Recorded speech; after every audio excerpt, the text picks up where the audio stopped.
देखिए 6 और 11 नवंबर को बिहार विधानसभा चुनाव की तारीखों का ऐलान हो चुका है और ज्यादा जानकारी के लिए सीधे चलते रंजीता हमारे साथ जुड़ी हुई है। रंजीता, जिस पल का इंतजार किया जा रहा था वो पल सामने आ गया। अब बिहार विधानसभा चुनाव की तारीखों के ऐलान के साथ ही जबरदस्त सियासी सरगर्मी और ज्यादा देखने को मिलने वाली है। देखिए, निश्चित तौर पर बिहार विधानसभा चुनाव की तारीखों की घोषणा हो गई है। 6 और 11 नवंबर को यानी 2 चरणों में चुनाव होगा और 14 को नतीजे आएंगे। यानी कि 14 को ये पता चलेगा कि बिहार पर आखिर नीतीश कुमार एक बार फिर काबिज होते हैं, यानी एनडीए की सरकार बनती है, या फिर विपक्षी मोर्चा जो लगातार बिहार में कूच किए हुए है, वोटर अधिकार यात्रा निकाले हुए तेजस्वी एक बार फिर दम भर रहे हैं कि उनको चुनाव में जीत मिल सकती है। ये तमाम चीजों की जो हम कह सकते हैं परिणाम जो है वो 14 नवंबर को आएगा। हमारे साथ रंजीत रंजन कांग्रेस की सांसद है। रंजीत जी, जो चुनाव आयोग ने घोषणा की है उससे संतुष्ट है? एसआईआर एक बड़ा मुद्दा आप लोगों ने बनाया है, वोटर अधिकार यात्रा आप लोगों ने की, क्या ये सब चुनावी मुद्दा हो सकता है? देखिए, सबसे पहले तो 2 चरण में चुनाव है तो मुझे लगता है बिहार के लिए बेहतर है। दूसरी अच्छी बात है कि दिवाली छठ सारे त्योहारों के बाद है, ये भी बेहतर बात है। आज से हमें 30 दिन मिल रहे हैं चुनाव प्रचार के लिए, तो हमारी जो महागठबंधन की तैयारी है पूरी फुल प्रूफ है। हम लोग मेरे ख्याल से पिछले 1 साल से बहुत एक्टिव तरीके से लगे हुए हैं। निश्चित तौर से बिहार में जो मेन मुद्दे हैं, युवाओं का रोजगार है, महंगाई है, ये शिक्षा नीति है, पेपर लीक है और साथ में ही एसआईआर एक बहुत महत्वपूर्ण मुद्दा है, जिसको अभी हमें चुनाव आयोग की जो पीसीबी सुन रही थी तो उनका भी पूरा फोकस क्लेरिफिकेशन ज्यादा था। तो हम लोग की नजर रहेगी। एक पॉइंट मैंने उनका नोट किया जो कह रहे थे कि इस बार हर विधानसभा वाइज वो ऑब्जर्वर नियुक्त कर रहे हैं जो हाईएस्ट रैंक के होंगे, जो बिहार के नहीं होंगे। तो निश्चित तौर से वो सिर्फ गुजरात के भी नहीं होने चाहिए। ये आरोप आप अपनी तरफ से लगा रही हैं कि गुजरात के वो अधिकारी होंगे। क्या कहीं ना कहीं आपको लगता है कि चुनाव जो प्रतिनिधियों की तरफ से मांग की गई थी 2 चरणों में चुनाव कराने की, मतदान कराने की, वो बात सामने हो गई है? साकेत का फटाफट से रुख कर लेते हैं, पटना से ही हमारे साथ जुड़े हुए हैं। साकेत, जैसा कि हम थोड़ी देर पहले बात कर रहे थे, 2 चरणों में ही मतदान होगा 6 और 11 तारीख, यानी कि आज से पूरा 1 महीना बाद बिहार में पहले चरण का मतदान होने जा रहा है।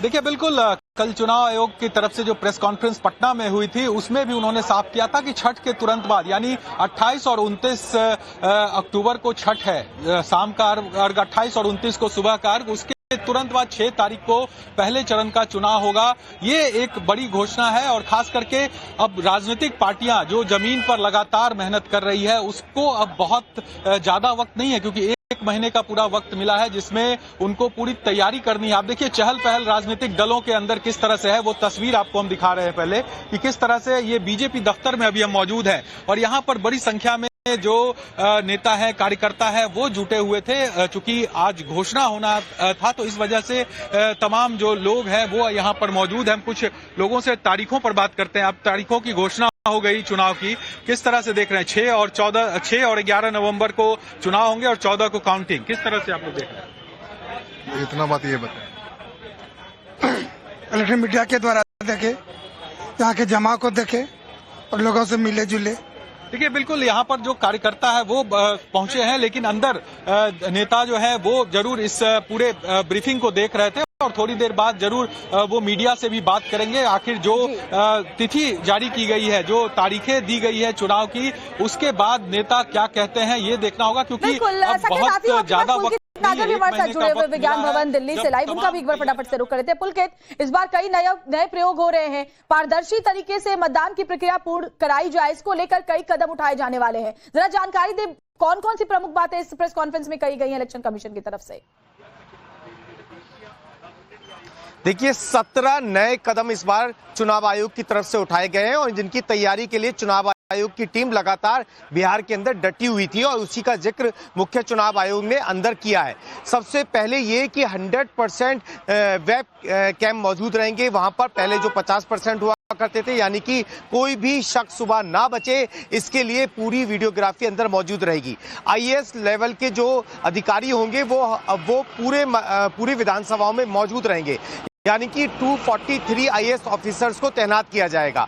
तीसरी सबसे बड़ी बात यह है कि वोटर लिस्ट में जिनका नाम नहीं है वो नामांकन से 10 दिन पहले तक अपना वोटर लिस्ट में नाम डलवाने के लिए अपील कर सकते हैं, बात कर सकते हैं, डिटेल्स ले सकते हैं। तो चुनाव आयोग की तरफ से पूरी ये कोशिश की गई है कि जो जो सवाल विपक्ष पिछले कुछ समय से उठा रहा था, एसआईआर का जो मुद्दा उठा रहा था, उस पर भी एक बार पूरी पिक्चर साफ हो जाए और जो बिहार का वोटर है वो उसे साफ हो जाए कि किस तरीके से अगर उसका वोट में दिक्कत है तो उसे कैसे संपर्क करना है। दूसरी सबसे बड़ी बात जो इस बार बिहार चुनावों में देखी जाएगी वो ये कि एक ऐप बना दिया गया। अभी तक क्या थे, बहुत सारे छोटे छोटे ऐप थे जिनकी वजह से दिक्कत होती थी, तो उसे कंपाइल करके एक ऐप बना दिया गया है और वो बिहार चुनावों में पहली बार वो वर्किंग करता हुआ नजर आएगा। तीसरी सबसे बड़ी बात ये कि आपको अगर कोई भी कंप्लेंट करनी है तो 100 मिनट के अंदर उसका समाधान भी होगा। बहुत सारी नई चीजें लौटती हूँ आपके पास। गौरव श्रीवास्तव भी जुड़े हुए प्रेस कॉन्फ्रेंस में, वो मौजूद थे। गौरव, बताइए तमाम बड़ी बातों का जिक्र जो किया गया चुनाव आयोग की तरफ से। पुलकित भी जानकारी दे रहे हैं, 17 नए प्रयोग, पारदर्शी तरीके से मतदान कराने के लिए कमर कस चुका है चुनाव आयोग।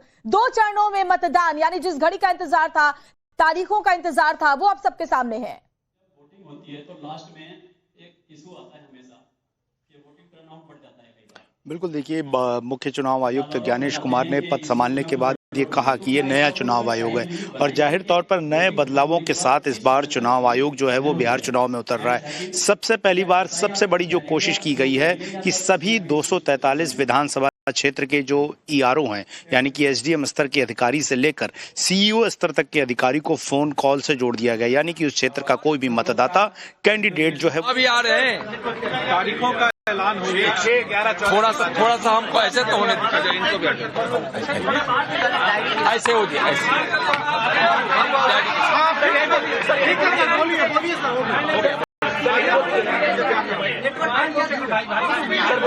भारत के चुनाव आयोग को बहुत बहुत आभार और धन्यवाद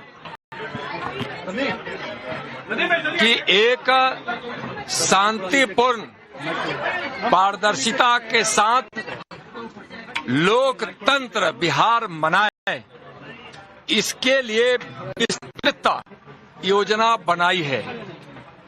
और बिहार लोकतंत्र की जननी भी है। लोकतंत्र की जननी वैशाली इसी बिहार की पावन भूमि में है और जो 2 तारीखें तय की गई है वह बिहार के चुनाव के लिए बहुत ही अनुकूल है और यहाँ बिहार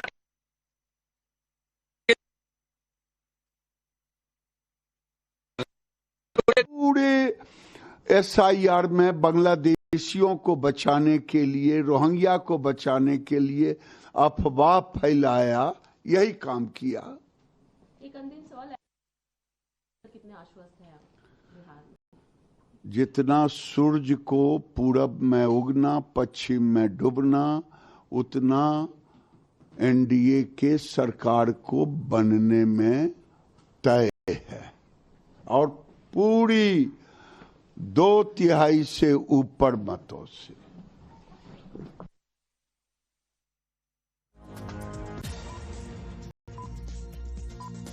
तो सरगर्मियां तेज हो चुकी है, रिएक्शन सामने आने शुरू हो गए। साकेत का रुख कर लेते। साकेत, चुनाव आयोग की टीम कई बार बिहार के दौरे पर गई, पिछले 2 दिनों से भी टीम वहां पर थी। सभी राजनीतिक दलों से मंथन करके जो डेट अनाउंस किए गए हैं वो सबसे विचार करने के बाद किए गए। जरा लोगों से वहां बात कीजिए, आप बीजेपी दफ्तर में मौजूद हैं।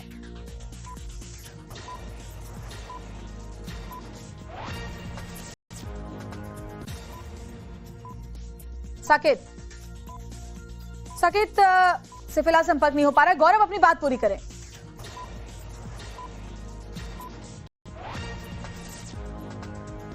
ठीक है, पुलकित का रुख कर लेते हैं। गौरव से भी संपर्क नहीं हो पा रहा है। गौरव, तो कई बार चुनाव आयोग की जो टीम है वो बिहार के दौरे पर गई, बिहार में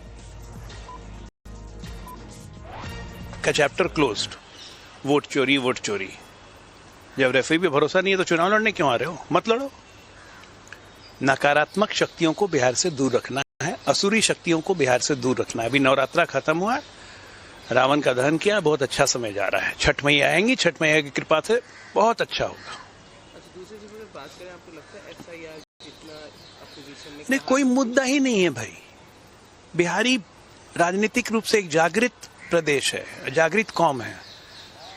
एक वोट कोई दूसरे का डाल देता है, उस पर लाठियां चलाने लगते हैं। इनका कोई वोट चोरी कर लेगा? ये पागल लोग की जमात है। मैंने बोला ना, ये भटली ज्ञान नहीं चलेगा। इन लोगों को समझ में नहीं आता। ये पारिवारिक पुत्र है ना, जमीन से तो कनेक्टेड है नहीं, तो इनको जमीनी बात समझ में नहीं आती है। क्या कीजिएगा? इनका अलग। और पुलकित का रुख कर लेते हैं। पुलकित, कई बार चुनाव आयोग की टीम बिहार के दौरे पर गई, सभी राजनीतिक दलों से मुलाकात हुई और पुलकित पिछले 2 दिन से भी टीम वहीं पर मौजूद थी, जिसके बाद क्योंकि छठ का त्योहार, उसके बाद और 2 चरणों में मतदान कराने की मांग सभी राजनीतिक दल कर रहे थे। अब जो तारीखें सामने आई है, सभी राजनीतिक दल इससे खुश नजर आ रहे हैं, सबके रिएक्शन सामने आ रहे हैं और जाहिर तौर पर जिस तरह के नए प्रयोग किए जा रहे हैं, 17 नए प्रयोगों के जरिए पूरी तरीके से ट्रांसपेरेंसी के साथ मतदान कराने की चुनाव आयोग की कोशिश है। देखिए, जाहिर तौर पर और कहीं ना कहीं अब राजनीति, क्योंकि अब तारीखों का ऐलान हो गया है, तो राजनीति भी तेज होनी शुरू हो गई, जिस तरीके के बयान आने शुरू हुए। लेकिन सबसे बड़ी बात यह है कि चुनाव आयोग इस बार कई नए प्रयोग भी कर रहा है। जो तमाम आरोप लगाए गए चुनाव आयोग SIR को लेकर, उसका भी जवाब आज भी ज्ञानेंद्र कुमार देते हुए नजर आए कि किस तरीके से पूरी लिस्ट बनाई गई है और किस तरीके से पूरा वो विंडो खोलकर रखी गई है कि अगर किसी का वोट कट जाता है किसी भी कारणवश, तो वो कब तक अप्लाई कर सकता है, किस तरीके से उसकी वोट डालने का अधिकार उसे है। और तीसरी बात जो सबसे बड़ी कही गई कि किस तरीके से बड़ा वोट बैंक है बिहार का। बिहार में चुनाव कराना, वो भी 2 चरणों में, ये भी अपने आप में पहली बार है बिहार के अंदर। पिछली बार भी 3 चरणों में हुए, उससे पहले भी 3 चरणों में चुनाव बिहार के अंदर होते रहे। सारे त्योहारों का ध्यान रखते हुए इस बार 2 चरणों में चुनाव कराए जा रहे हैं। हर व्यक्ति को ये अधिकार दिया जा रहा है कि वो अपना वोट डाल सके और अगर किसी की भी वजह से उसका वोट अभी कटा हुआ है तो किस तरीके से वो वोट बनवा सकता है या कब तक अप्लाई कर सकता है, सारी जानकारी दी है। 17 जो नए प्रयोग इस बार किए जा रहे हैं वो कहीं ना कहीं उन अधिकारियों को, लोगों की सुविधाओं को शुद्ध करने के लिए, वोटर लिस्ट को, और साथ ही कोई भी शिकायत अगर आपकी होती है तो उसे कैसे आप चुनाव आयोग तक पहुंचा सकते हैं। एक ऐप के जरिए हर अधिकारी को जोड़ा गया है। ये भी पहली बार है जहां बिहार का इतना बड़ा चुनाव हमेशा होता है। हर बार ये देखा गया कि कंप्लेंट्स बहुत ज्यादा होती हैं, तो उनका भी अंदर जवाब दिया गया कि किस तरीके से आप अपनी कंप्लेंट्स कर सकते हैं और मात्र 100 मिनट के अंदर उसका जवाब भी दिया जाएगा। जितने भी अधिकारी होंगे उन्हें ऐप के जरिए जोड़ा गया है। अगर आपकी कोई भी शिकायत है तो आप सीधे अधिकारी से संपर्क कर सकते हैं। IAS अधिकारियों को हर विधानसभा क्षेत्र में लगाया गया है। पहले कई विधानसभा क्षेत्रों में 1 या 2 IAS अधिकारियों को लगाया जाता था, लेकिन अब हर एक विधानसभा क्षेत्र में 1 IAS ऑफिसर होगा जो बिहार कैडर का नहीं होगा, दूसरे स्टेट से मौजूद होंगे, क्या ताकि ये कंप्लेंट ना आए कि बिहार कैडर के हैं, ये उन्हें सपोर्ट कर सकते हैं। ऐसी शिकायतें विपक्ष की तरफ से या कोई और लीडर ना करे, तो उसके लिए भी ये समाधान निकाला गया है। नमस्कार, बहुत बहुत स्वागत है टाइम्स नाउ भारत पर। आपके साथ